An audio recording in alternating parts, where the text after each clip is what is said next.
صفحة جديدة تكتب اليوم مع بدء تصويت المصريين في الداخل ضمن المرحلة الثانية من انتخابات مجلس النواب 2025. مشهد وطني يرسمه المصريون بإرادتهم الحرة ومن داخل غرفة العمليات المركزية لحزب الشعب الجمهوري، الغرفة المسؤولة عن متابعة سير عملية التصويت لحظة بلحظة. يتحرك العمل بوتيرة لا تهدأ.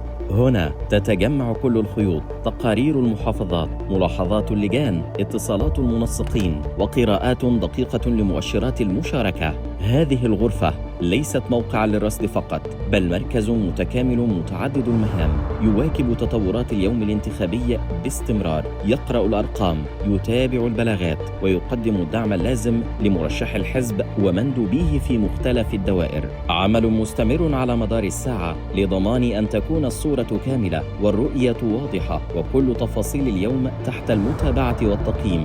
ويؤكد الحزب أن المشاركة في هذا الاستحقاق الدستوري ليست خطوة شكلية، بل تعبير عن انتماء ومسؤولية تجاه الوطن.